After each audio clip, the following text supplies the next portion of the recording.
Tout d'abord, je tiens à remercier le comité de l'amicale des internes pour ces journées scientifiques et de m'avoir également invité pour traiter ce sujet des complications urologiques des traumatismes du bassin dans le cadre du polytraumatisé.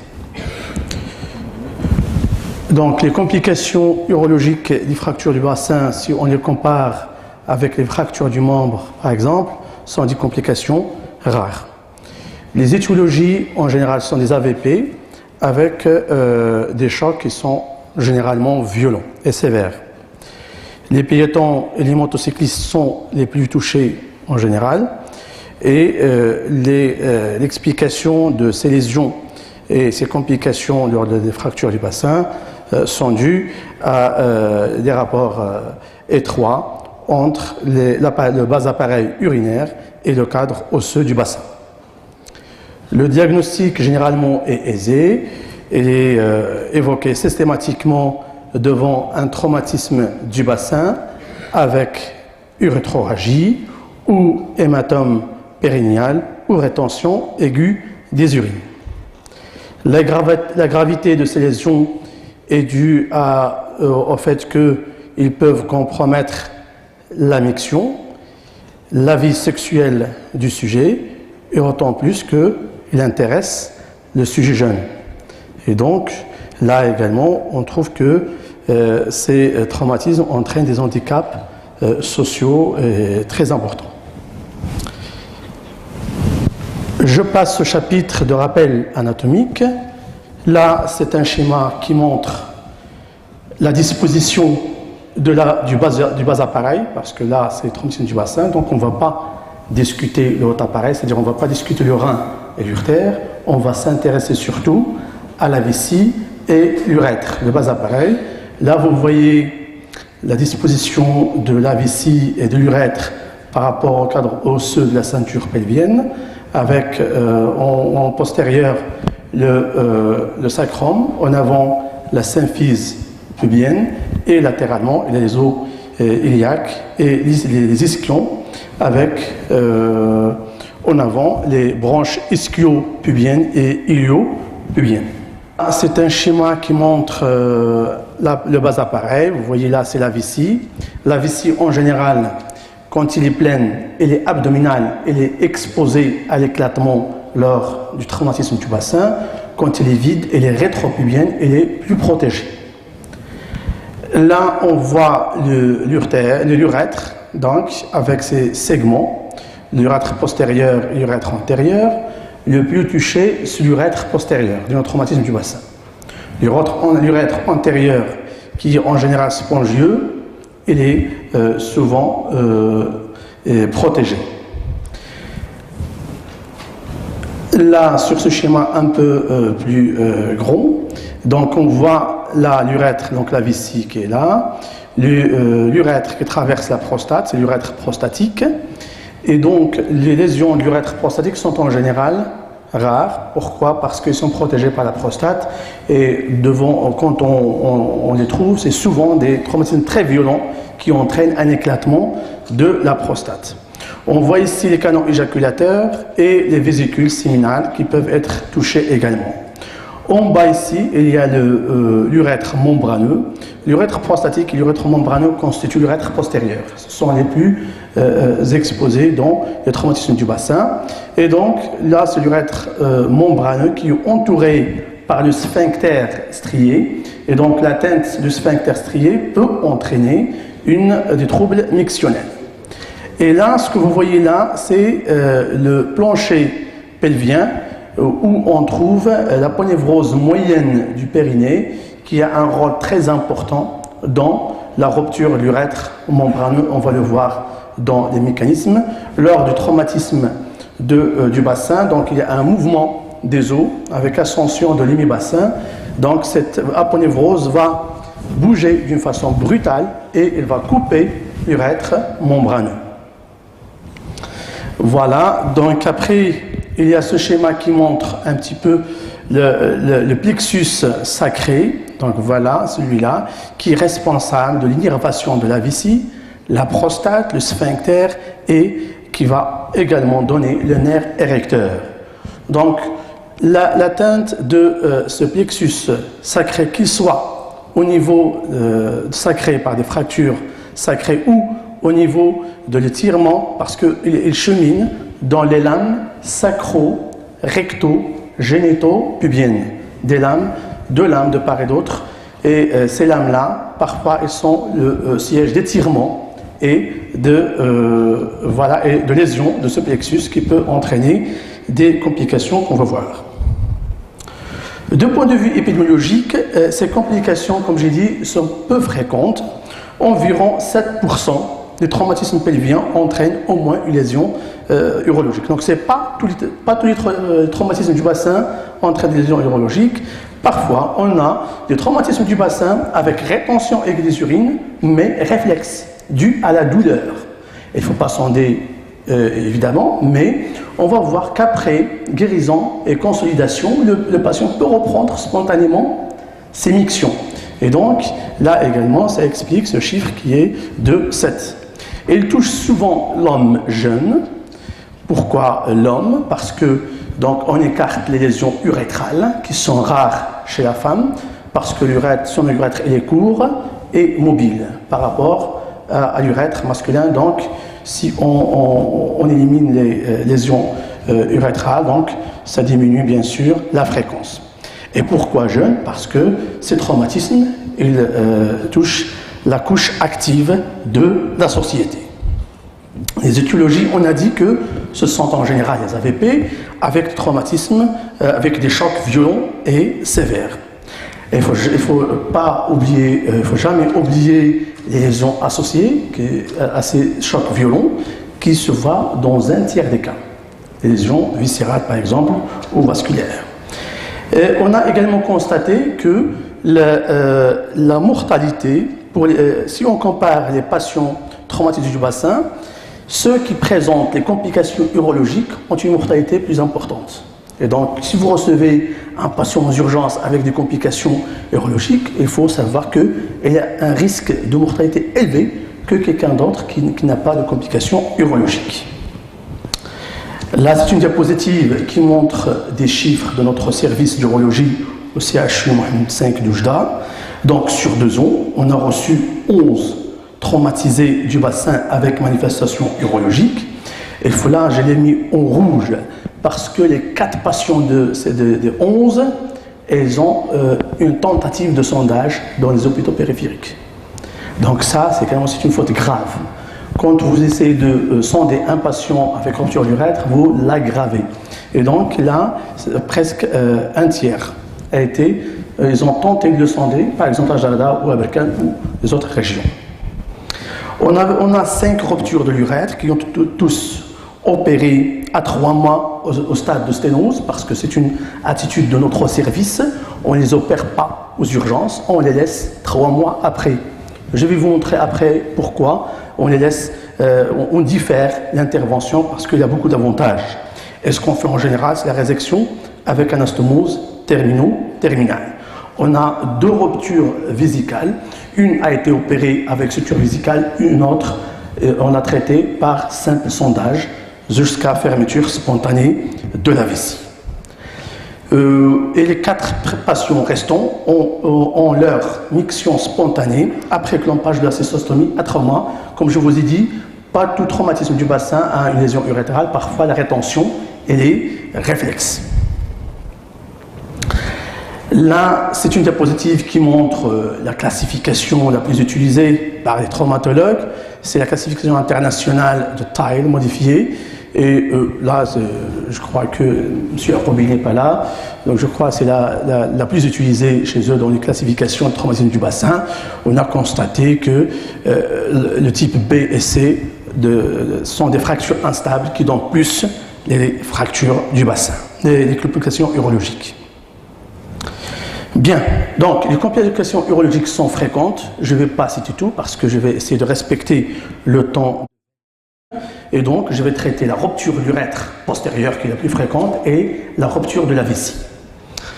Le mécanisme de la rupture de l'urètre postérieur, il peut être direct ou indirect. Souvent, c'est une rotation externe et ascension de l'aile iliaque, comme vous voyez sur la radio, ascension de l'hémibassin avec disjonction pubienne.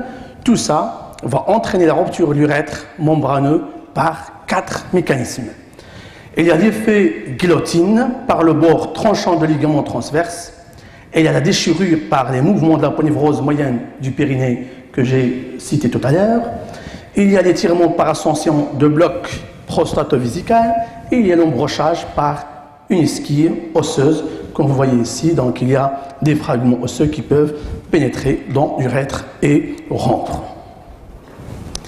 Les lésions possibles sont les contusions, les ruptures partielles et les ruptures totales. Là, c'est une classification utilisée par les urologues pour classer ces traumatismes, ces ruptures urétrales. Donc, il peut aller d'un simple étirement jusqu'à une rupture totale avec rupture vésicale associée. Donc, il est de type 1 jusqu'à type 5. Le diagnostic est facile et doit être évoqué devant ces signes fonctionnels, que j'ai cité tout à l'heure. Urétroragie, c'est un saignement spontané de l'urètre en dehors de la miction. Le patient n'urine pas, mais il y a un écoulement du sang. Il faut le distinguer de l'hématurie. L'hématurie, c'est du sang dans les urines lors de la miction.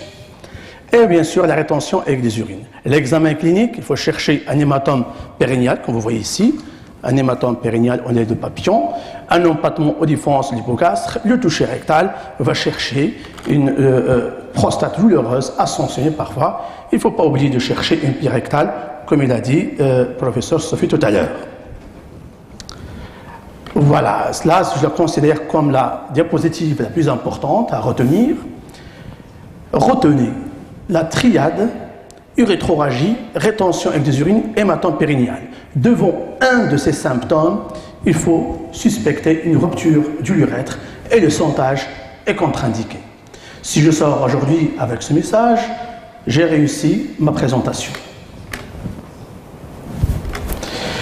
Les examens complémentaires et la radiographie du bassin, essentiellement pour analyser le mécanisme lésionnel. Pas de corrélation entre l'importance des fractures et les lésions urétrales. On peut avoir des fractures énormes, mais l'urètre est respecté, ou l'inverse. Un bassin tout à fait normal sans fracture, mais le mouvement brutal de la ponévrose du périnée, il a coupé l'urètre. Il faut bien sûr rechercher les corps étrangers, l'échographie et pour chercher un épanchement intrapéritonéal. L'uro-TDM analyse mieux les lésions osseuses, mais surtout, il va chercher les lésions associées, l'atteinte du haut appareil, une rupture vésicale, il va faire un cliché mictionnel pour vérifier l'intégrité de la vessie et rechercher une rupture urétrale, comme on voit ici. Donc la vessie, elle est les contours sont bien réguliers et l'urètre est perméable. L'UCG est l'examen de référence qui va analyser l'urètre, et donc on peut faire par voie rétrograde ou par opacification, et la réalisation est de préférence à distance de traumatisme. On ne le fait pas en urgence. En urgence, on fait la cystostomie. Donc, on va le faire après. Et donc, il va peut montrer un arrêt de progression, comme ici. Là. Vous voyez, donc, il a un arrêt de progression. Parfois, il peut montrer une extravasation de contraste aux ruptures vésicales, aux sténose du l'urètre, si il est fait à distance, à 3 mois, par exemple, de traumatisme. L'IRM, c'est quand on a un doute sur la distance entre les deux extrémités et le degré de décalage. Le bilan aérodynamique, c'est quand on suspecte l'atteinte sphinctérienne. Et l'urétroscopie, quand on veut faire un rayonnement endoscopique, on va le voir dans le chapitre traitement. Les complications de la rupture de l'urètre, il y a la sténose inéluctable. C'est la complication la plus fréquente. Voilà, regardez ici, ça c'est une sténose partielle. Et il peut entraîner une incontinence par atteinte du sphincter, dysfonction érectile par atteinte des nerveuses ou vasculaires, par le traumatisme ou la dissection étendue du pelvis. Parfois, la dissection lors des traitements de ces sténoses de pelvis, il peut entraîner des lésions de nerfs érecteurs. Et bien sûr, l'infection par un sondage aveugle fait c'est-à-dire chez un traumatisme du bassin ou la surinfection de l'hématome. On passe au traitement. Le but de traitement, c'est d'éviter de transformer un hématome en urohématome, éviter de transformer une rupture partielle en une rupture totale, parce que si on essaie de sonder, parfois la rupture est incomplète. Si vous essayez de sonder, vous la rendez complète. Et donc, limiter le risque infectieux, restaurer un urètre de calibre normal et préserver les fonctions de continence, d'érection et de fertilité. Donc, aux urgences, qu'est-ce qu'on fait? Donc, souvent, si le temps polytraumatisé, le traitement urologique n'est pas prioritaire, donc on va juste drainer. Le drainage, ça fait par cystostomie suspubienne ou réaninement endoscopique. Le réaninement endoscopique, il est généralement abandonné par la plupart des équipes. On fait la cystostomie suspubienne et jamais de sondage. Voilà la cystostomie, donc ponction suspubienne et un drainage par un cathéter, en général 3 mois. Réalignement, on peut le faire aux urgences. On rentre par un cystoscope rigide et par suspubien, on rentre par un cystoscope flexible. On va chercher la lumière de ce fibroscope et on va chercher donc le trajet jusqu'à mettre une sonde en place. À distance, on va traiter donc la sténose, parce que j'ai dit que la sténose elle est inéluctable. Quand on fait la cystostomie, on sait très bien que ce patient, on va l'opérer dans 3 mois. Donc les avantages, pourquoi, comme je vous ai dit tout à l'heure, pourquoi on traite à 3 mois, c'est éviter la chirurgie lourde chez un patient traumatisé instable, réduire le risque d'infection de l'hématome, éviter la mobilisation de la prostate et de l'urètre membraneux qui peut entraîner une lésion de nerf érecteur et éviter la mobilisation des fractures du bassin. Parce que quand on opère un patient en urologie, on le met en position gynécologique, donc on risque de déplacer plus les fractures du bassin.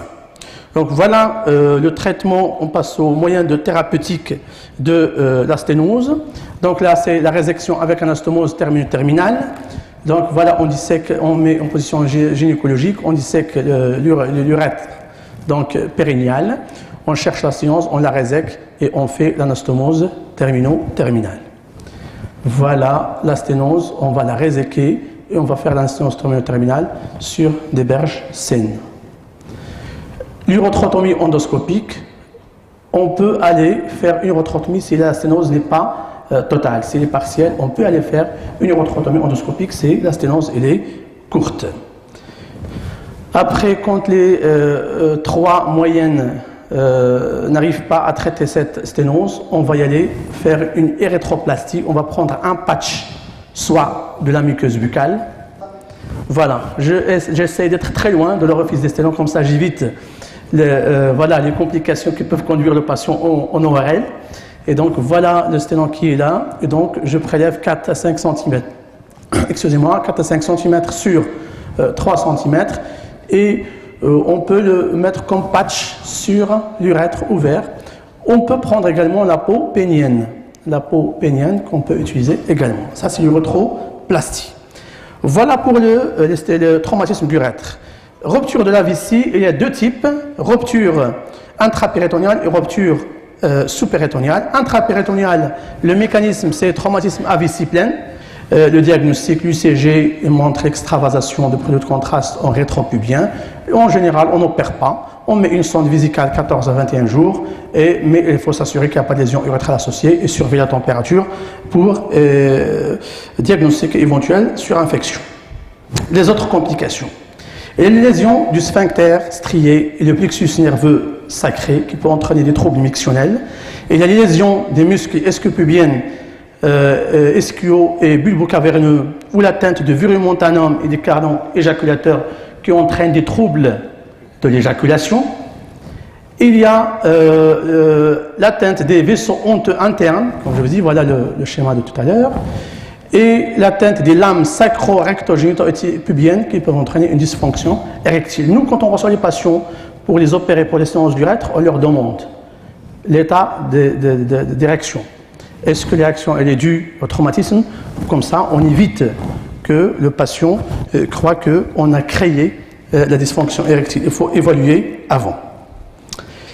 En conclusion, les lésions urologiques surviennent habituellement dans un tableau de polytraumatisme et ces complications doivent être diagnostiquées par une étude systématique dans la prise en charge du polytraumatisé. Les lésions urétrales et vésicales surviennent habituellement dans le traumatisme grave du bassin et il ne faut pas se concentrer sur l'appareil urinaire, oublier les lésions associées, qu'elles soient osseuses ou viscérales. Ça, c'est le premier message. Et le deuxième message, devant tout traumatiser avec urétroragie ou rétention aiguë des urines ou hématome périnéal, il est contre-indiqué de le sonder. Il faut appeler l'urologue. Allô, l'urologue, pour mettre un cathéter suspibien. Merci pour votre attention.